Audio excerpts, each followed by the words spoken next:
Hello everyone, thanks for tuning in to the third and final Winter 2023-24 Preamble from GavsWeatherVids. So here we go, time to bring you the third and final installment of our trilogy of preambles. Did the first one of these back in June, looking at May data, second one in July, looking at June data. I think Tenerife there, wasn't I? And the third and final preamble in August, where I'm going to get on in a moment, we'll be looking at July data. This is all ahead, of course, of winter updates commencing, yes they will, at the beginning of September. So actually, certainly the 3rd of September will be the day that we release our first winter 2023-24 update. So yes, here we go. It's time to bring you more winter data. I'll get on with that for you in a moment. Just say that if you're enjoying the content on the channel at the moment, please you like, share and subscribe. Thank you so much everybody for doing that. If you do give us a sub, you'll be able to see future web content, including future winter updates, as I say. They're getting underway in the beginning, or at the beginning of September, and the forecast itself, the winter forecast, will be released on, or we don't know when it will be actually, but it will be in early December. So sometime in early December when we'll be doing that for you. Thank you so much, Richard, for the amazing preamble updates gift. Thank you so much, Rich. I love it. Thank you so much, my friend. Thank you so much to Shrine Bruin as well for sorting out all of the years. The years we're using for this preamble are exactly the same that was used for the autumn updates in terms of July data. So all we've done is like push it on another season to winter. Thank you so much to Richard. Thank you so much to Shrine. Hashtag Tinga. Thank you so much, both. Right, let's start off then. So we're going to begin with the CT for this third and final Winter 2023-24 preamble. So, July Central England temperature came in at 16.1. Yes, it did. We know that. It was only 0.2 of a degree above the 61 to 1990 average. Below average for the 91 to 2020 average as well. And so, with the autumn update with this, we looked at autumns following July's with a CT range of 15.9 to 16.3. Well, all we're doing very simply is pushing that on another season.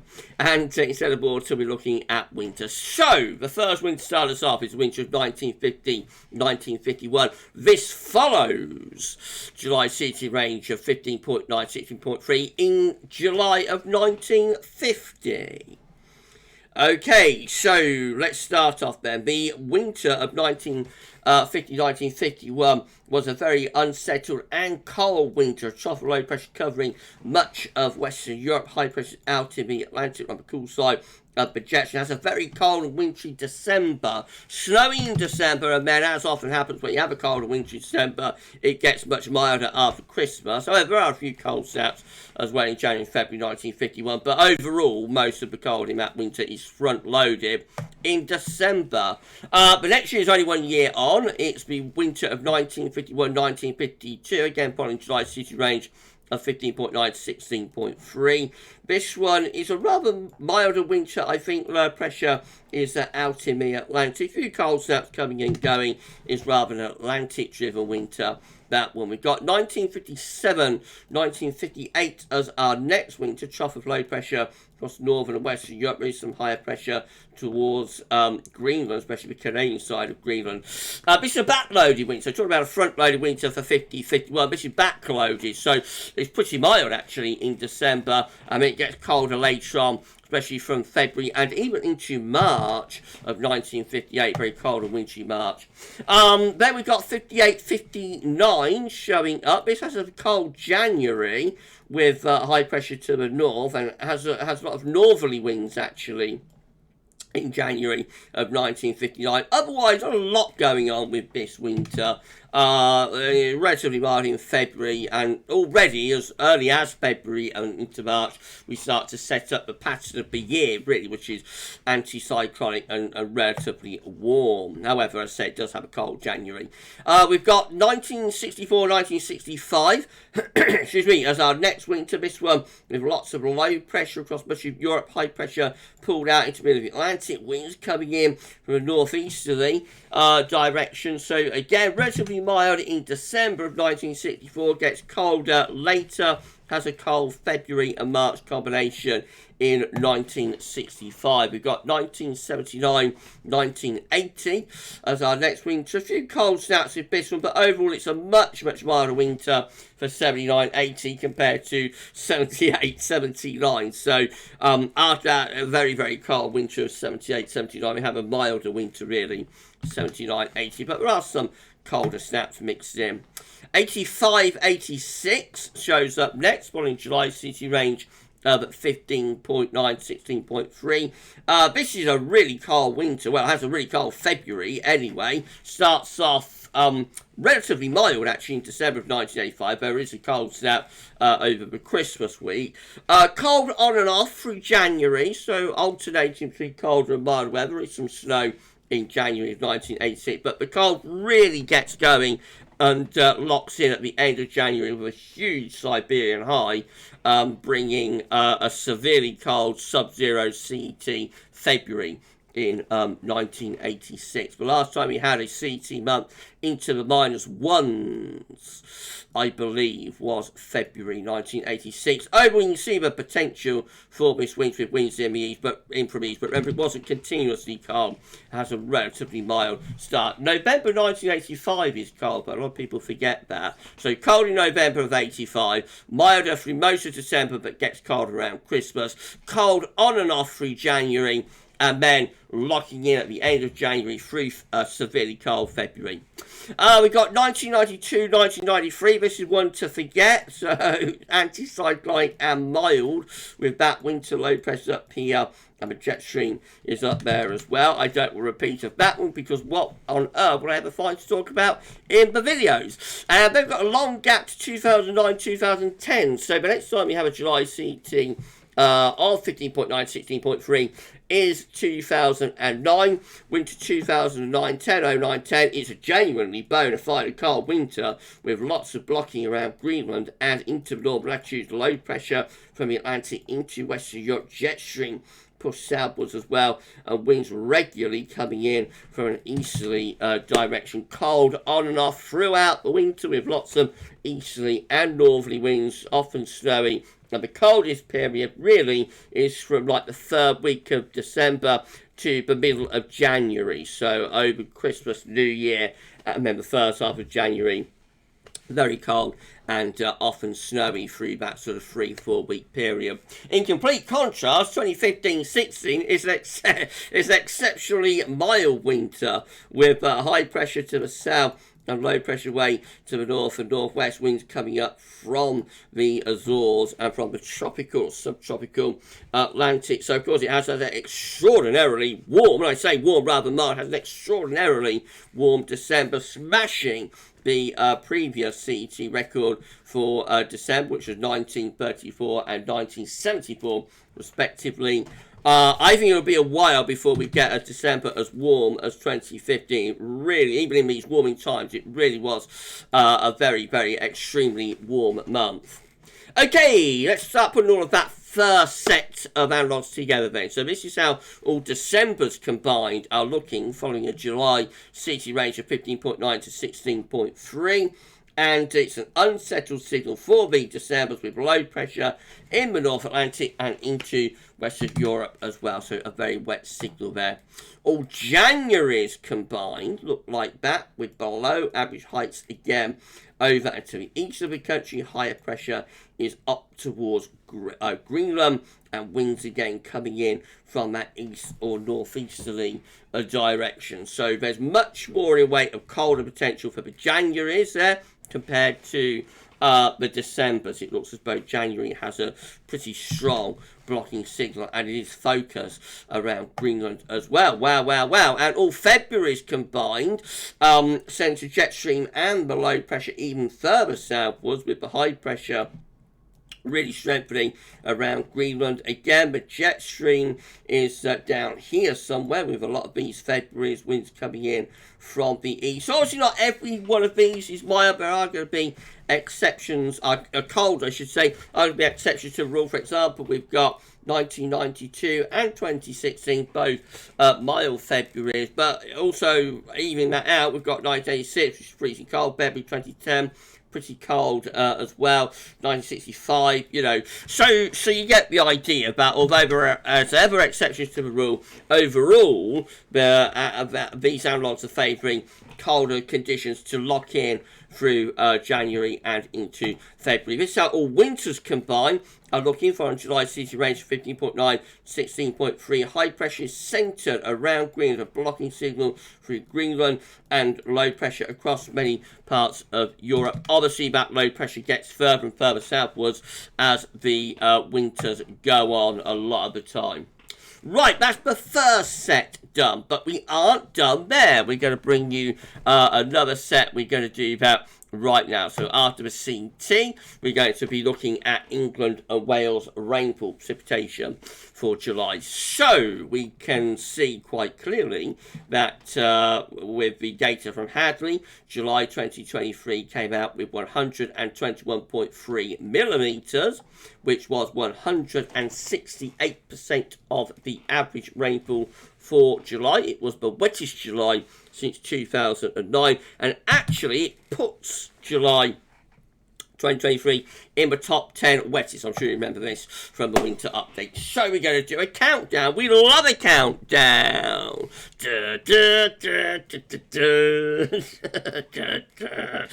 Sorry everyone. We love a countdown at GavsWeatherVids. So here we go. Top 10 wettest Julys since 1950. See what you make of this lot, everyone. Ooh, woo, woo. Okay. So at number 10, we've got 1957. That means that the winter of 1957-1958 returns. Again, with below average heights to the east.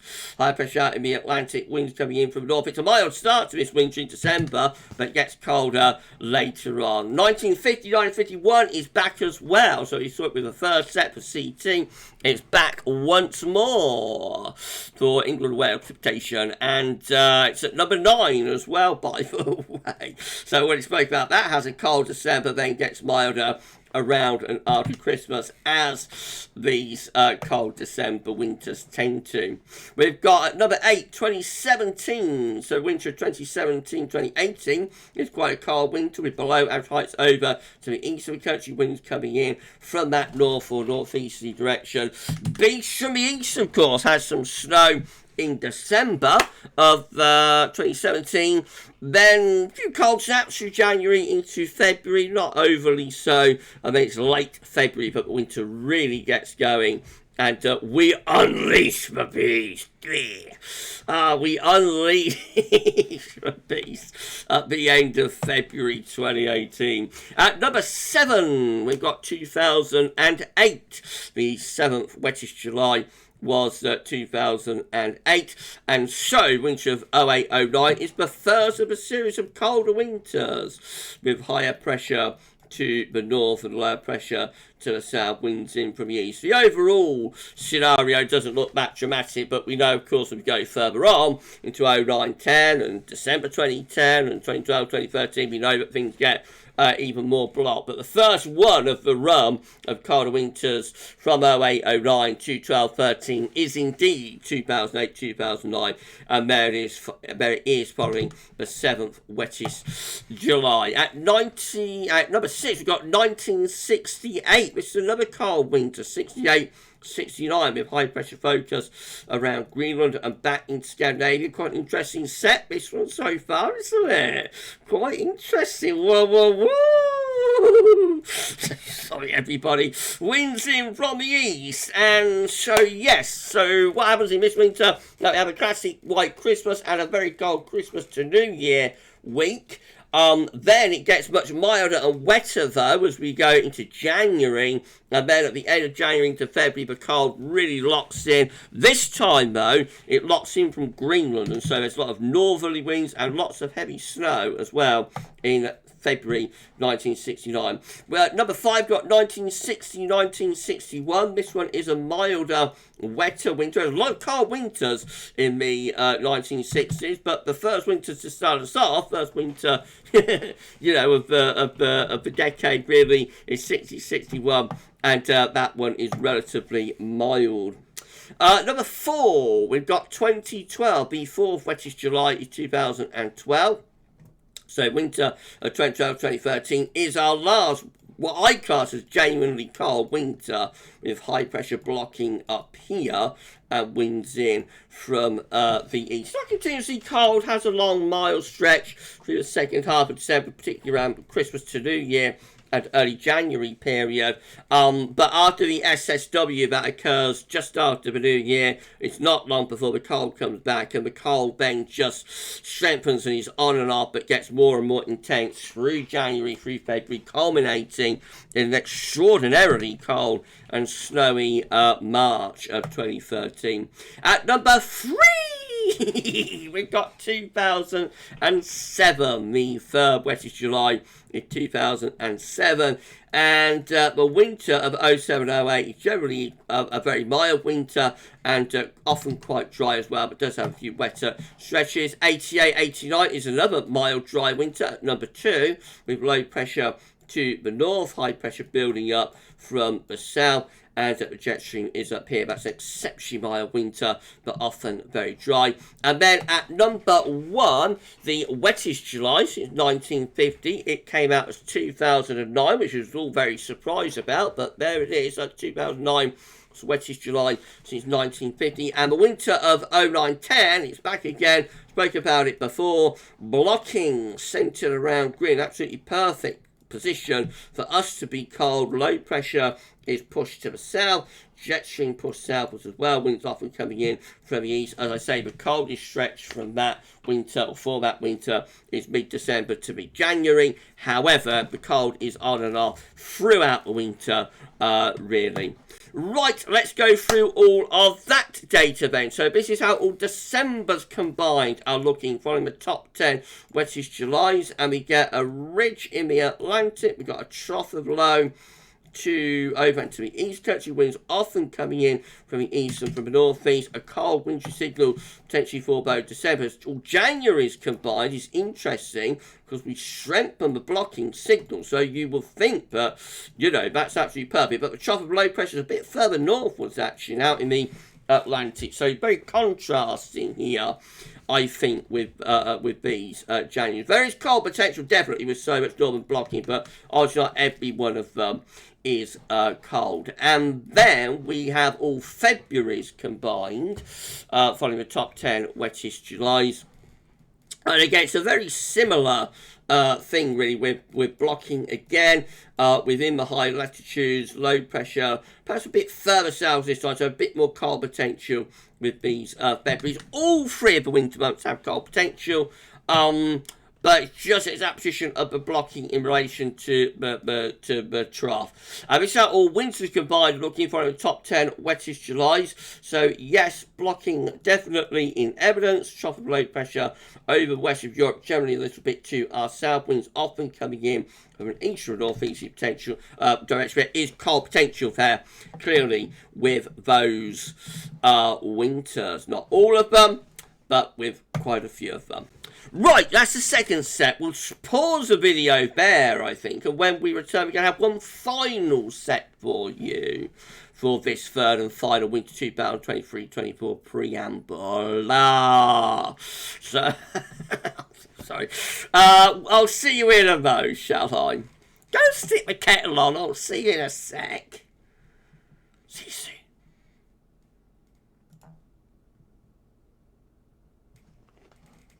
Okay.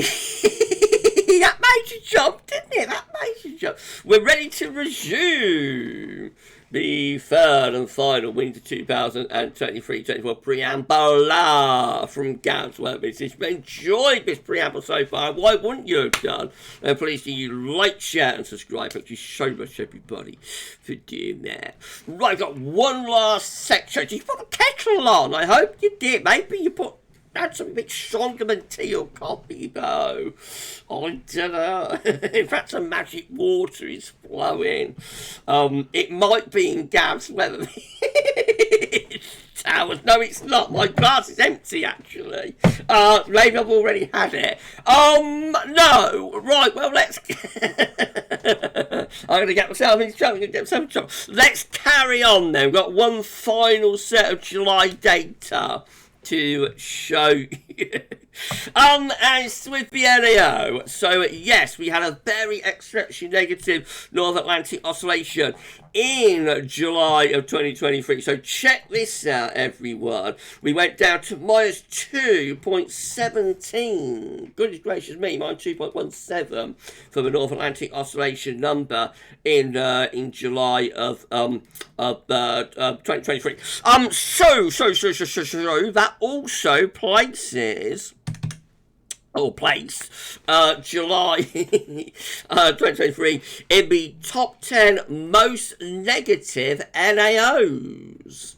Wow. And so we're going to do another countdown. We love a countdown here at GavsWeatherVids. So we're going to count down the top 10 most negative NAO Julys. So here we go. At number 10, we've got 2008. It's back again. 0809.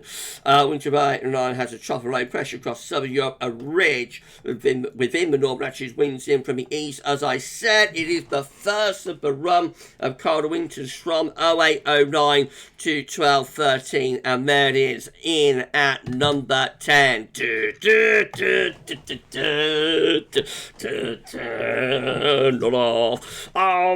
number 9, we've got... I'm so sorry, everybody. Getting very, very silly. At number 9, it's just a laugh, you know. We're teasing everybody.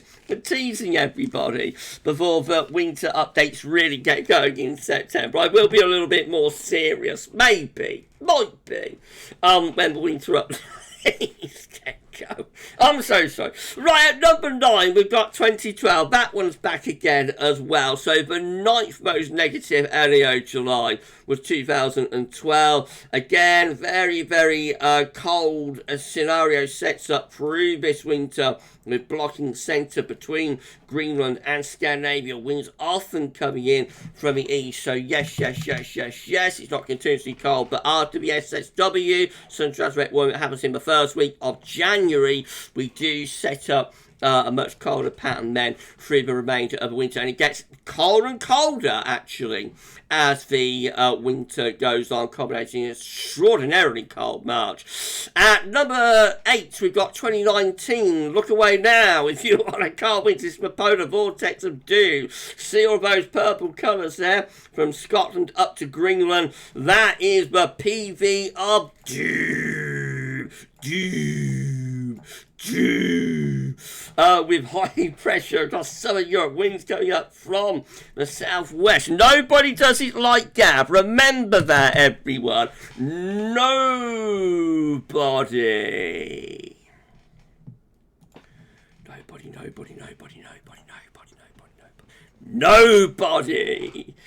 does it like Gav.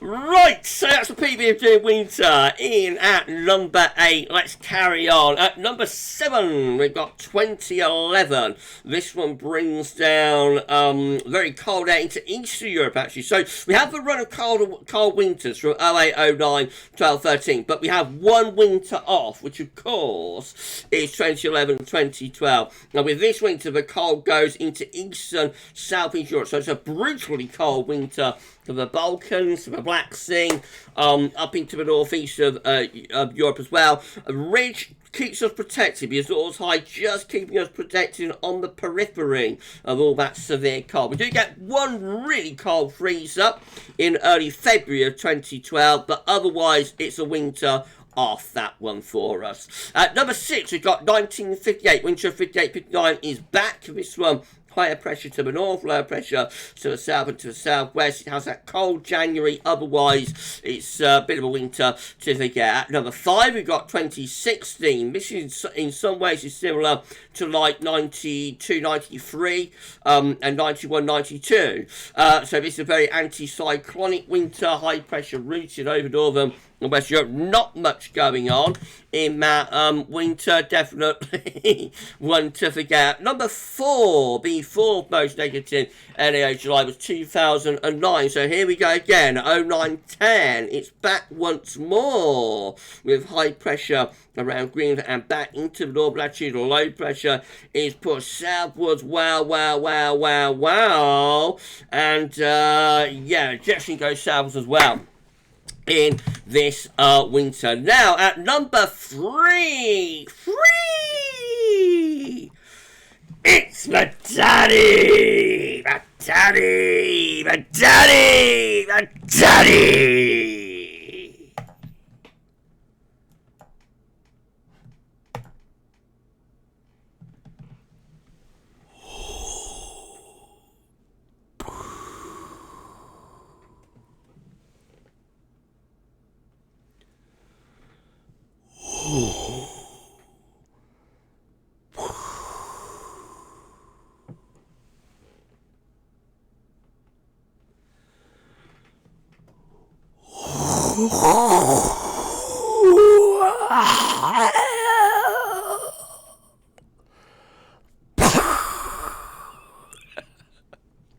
It's the daddy of cold winters. It's 62, 63, everyone. We love it, don't we? We love 62, 63. So check this out. There it is. The daddy of cold winters. The coldest winter since 1740. And just look at it in all its glory, in all its splendour, with blocking to the north and low pressure to the south, winds screaming in from the east of the Urals. Brutally cold winter. We have sub-zero CT January and sub-zero CT February. A very cold December ahead of that. It is the coldest winter since 1740. That is why it is the daddy of cold winters. And there it is in our third and final winter 2023-24 preamble. How often, how regularly will the daddies show up in our winter updates? We've already had it once in our preambles. Will it to be showing up again in winter updates? Will it? You will find out when winter updates commence on Sunday the 3rd of December. I can't wait, everybody. Winter updates are coming.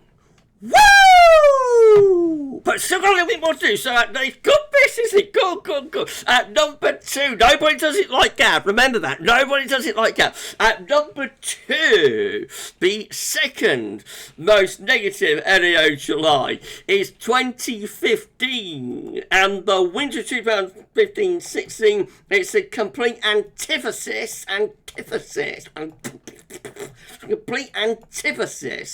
of 62-63, but it's exceptionally mild winter. Notice how it all flips around with low pressure in the North Atlantic, high pressure across southern Europe, and winds coming up from the subtropical Atlantic.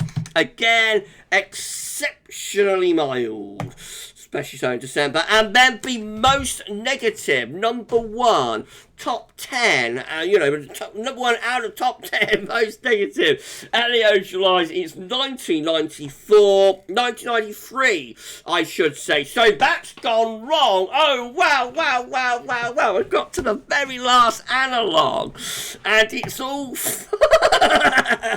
It's all falling apart. That should be 93, 94. Drat. I tell you what, I'm going to get the right analogue up, so hang about and it'll be with you momentarily. 2 seconds. Here it is, said everybody. The correct analogue. Forget that happened. It didn't happen. So this is it. Let's do that again then, shall we? Here is the #1 most negative LAO July, which was in fact not 1994, it was 1993. And so, the winter of 93-94 actually looks very similar to 94-95, really, doesn't it? I've got to get that analogue up. It's not made much difference. Low pressure into Northern Europe, into the North Atlantic as well, with high pressure out in the Atlantic, winds coming in from off the Atlantic like that. There's a few cold snaps with this winter. Remember, 1990s generally is a mild decade, but winters, there are a couple of cold winters which are 1990, 1991, 1995, 1996, and the first half anyway of 96, 97. The rest of the winters are generally mild, except for 93, 94, which does have a few colder snaps coming and going, and it gets quite cold actually at times around Christmas and again in February of 94. Right, that went all right, didn't it? I don't think anybody noticed. Right, let's put all back together then, and then we're done with this third and final Winter 2023-24 preamble. So this is how all Decembers combined are looking. Following the top 10 most negative LEO Julys with low pressure. By the way, July 2023 came in at number 4. Most negative. And it also came in at number 4 for England weather precipitation as well. I forgot to say that. But number 4 for both the top 10s. Right, all Decembers combined, unsettled, low pressure in the ascendancy, not much blocking, an overall mild signal for the Decembers. January gets much more interesting. This is how all January's combined are looking from the top 10 most negative LEO Julys. Lower pressure tend to be more to our east, high pressure centres over Greenland, winds often coming in from the northeast, cold potential with a lot of both January. Bear in mind, there are exceptions. 2020 is in the mix. That's the BB of Doom. Of course, 2007. Exception by January as well. And then this out all February's combined are looking from the top 10 most negative LEO Julys, blocking around Greenland and towards Iceland, low pressure to our south, jet stream down there somewhere, winds are often coming in from the east, so cold potential for both January and February. With a lot of these years. Wow. I'm so sorry, but I've really overdone it on this one, haven't I? Anyway, lastly, this is how winters goodbye. I'm going to cringe if I ever dare to watch this back. I'm going to cringe. This is how all winters combined are looking. Following the top 10 most negative LEO Julys. And it is a cold signal. All 3 sets have got cold potential here, which is very interesting. Maybe a miserable summer increases the chance of a colder winter. We'll find out maybe with that when we do our actual winter updates. But anyway, blocking around Greenland, low pressure is over the western central part of Europe, and the jet stream as well. It shoves southwards down there, winds coming in from the east, cold potential. Those winters, remember, we have got the daddy is in the mix. No, I won't do that again. So there we go, everybody. That brings us to the end of our Winter 2023-24 preamble.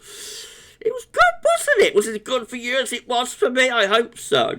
So, all that remains now is, of course, to get the autumn forecast pushed out, which is going to happen on Sunday the 27th of August, and then we're off and running to winter updates. So Sunday the 3rd of September we will be releasing winter updates every single week throughout the autumn, September, October, November, until we get to the beginning of December, when we will release the GavsWeatherVids winter 2023-24 forecast. There'll be 3 seasonal model roundups to go over those winter updates as well. So wow, wow, wow, wow, wow, it's all about to kick off. It's all about to be commencing.